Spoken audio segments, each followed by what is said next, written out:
He lived only 6 years as a Muslim.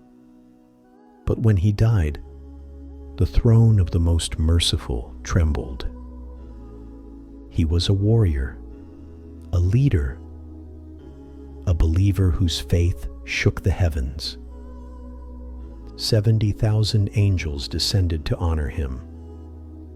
The Prophet, peace and blessings be upon him, wept at his grave. This is not just a story. This is a legacy carved into eternity. There are men whose names echo like thunder in the chambers of history, not because they lived long, but because they lived with purpose. Sa'd ibn Mu'adh was one of them. He lived for barely 37 years, and yet, when his soul left his body, the very throne of Allah, the Arsh al-Rahman, trembled. This is not poetry. This is a hadith, authenticated and passed down through generations. When Sa'd died, the angels descended in legions. The heavens opened their gates, and the Lord of the worlds shook his throne in honor of a servant who had walked on earth just a few short years. Who was this man? Why did his death stir the celestial realms? What legacy does he leave us in this age of distraction and detachment? This is not merely the story of a companion. It is the journey of a man who surrendered everything for the truth. A warrior, a chief, a believer, a martyr. Let us walk through the sands of Yathrib, where Sa'd once led his people, and where he ultimately gave his life for something greater than himself. Before the advent of Islam, Yathrib, later known as Medina, was a city divided. Two major Arab tribes, Aus and Khazraj, had been locked in bitter rivalry for years, spilling each other's blood in endless cycles of revenge. In this tense climate of tribalism and warfare, Sa'd ibn Mu'adh stood tall. He was the chief of Aus, a man of towering presence, noble lineage, and sharp intelligence. His people looked up to him not just because of his title, but because of his courage and justice. He commanded loyalty. When Sa'd spoke, men listened. He lived a life surrounded by idol worship, tribal customs, and the political complexity of pre-Islamic Arabia. But something inside him yearned for more. Though he did not know it yet, his soul was already stirring, waiting for the call that would change everything. And then, it came. It was the first seeds of Islam in Medina. The Prophet, peace and blessings be upon him, had sent a young, elegant, eloquent companion to teach the new converts of Yathrib. His name was Mus'ab ibn Umayr, once a prince of Mecca's elite, now a humble da'i carrying the words of revelation. Sa'd was not yet a Muslim.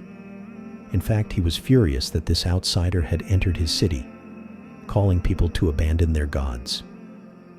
He urged his close friend, Usayd ibn Hudayr, to go and deal with Mus'ab. But when Usayd came back, he was changed. Something in his eyes had softened. Something in his tone had shifted. Sa'd was puzzled and intrigued. He decided to go himself. What happened next was not a debate. It was a soul's awakening. Mus'ab greeted him calmly. With dignity, he asked only one thing: "Will you sit and listen? If you like what you hear, accept it.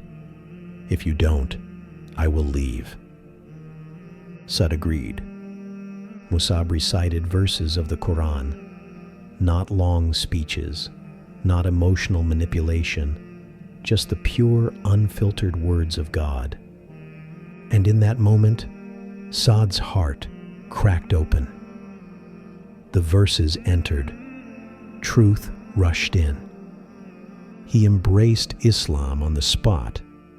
When the Prophet, peace and blessings be upon him, migrated to Medina, Sa'd ibn Mu'adh was among the first to welcome him, not as a guest, but as a leader, a brother, and the messenger of Allah. The city of Yathrib, once torn by tribal wars, transformed into Medina al-Munawwara, the illuminated city, under the Prophet's guidance. And Sa'd stood at his side, unwavering. Then came the day of Badr. The Muslims were outnumbered, poorly equipped, facing a mighty Quraysh army.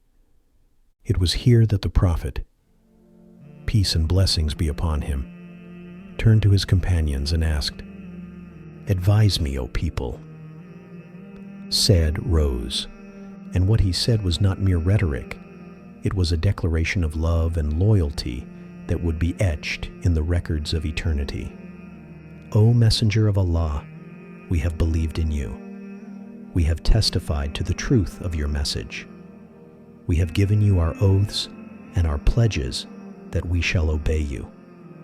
By Allah, if you were to march us into the sea, we would plunge into it with you. Not a single man among us would stay behind. We are patient in war, firm in battle. Go forth with the blessings of Allah." The Prophet's face lit up with joy. This was not just military support. This was Sa'd offering his life, his tribe, and everything he owned for Allah and his messenger. After the Battle of the Trench, when the Quraysh and their allies were driven back by the divine storm and the courage of the believers, the city of Medina still faced one final threat: the treachery of the Banu Qurayza. They had made a treaty with the Muslims, but betrayed it at the most critical moment. Their actions could have destroyed the entire Muslim community. Once the threat was neutralized, the Prophet, peace and blessings be upon him, sought a judgment. And who did he appoint? Sa'd ibn Mu'adh. Why? Because the Banu Qurayza had been allies of the Aus tribe. Sa'd was their former ally. His fairness, integrity, and wisdom were beyond question. Bleeding from a wound he sustained during the Battle of the Trench, Sa'd was brought into the camp on a stretcher. His blood flowed, but his mind was clear. He listened to both sides.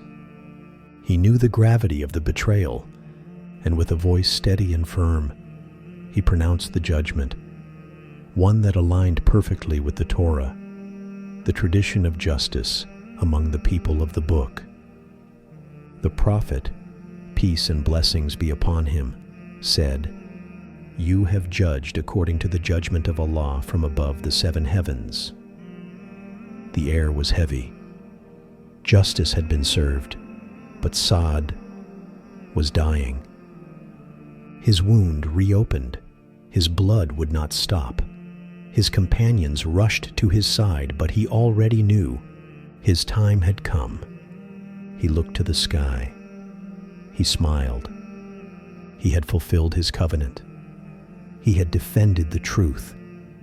And as his soul rose, the throne of Allah trembled. The throne of the Most Merciful shook for the death of Sa'd ibn Mu'adh. Hadith, Sahih Bukhari and Muslim. What honor is this? What status must a man have for the Lord of the worlds to shake his throne? Even the angels rushed to his funeral. 70,000 angels descended to attend his janazah. 70,000. The Prophet, peace and blessings be upon him, walked with sorrow, awe, and love.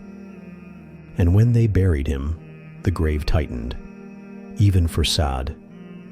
The Prophet wept and said, "Indeed, the grave has pressure. If anyone were to be spared from it, it would have been Sa'd." Even the best of men must face that test. But Sa'd's soul had already soared. Sa'd ibn Mu'adh lived just 6 short years as a Muslim. 6 years. And yet, his name is engraved among the greatest. He was not a scholar. He did not live to see the conquest of Makkah. He did not narrate volumes of hadith. But he gave his heart, his sword, his loyalty, his life. He was the kind of man who carried Islam on his shoulders like a mountain. When he spoke, the Prophet, peace and blessings be upon him, listened. When he judged, Allah affirmed him. When he died, the heavens shook. In an age where fame is cheap and loyalty is rare, Sa'd ibn Mu'adh teaches us what it means to live with honor and die with the throne of the merciful shaking in your name. Would you not want that? To live so purely, to love so deeply, to believe so fiercely, that when your time comes, even the angels descend. This is not just a story of the past. It's a call, a reminder, a challenge. Will you rise like Sa'd?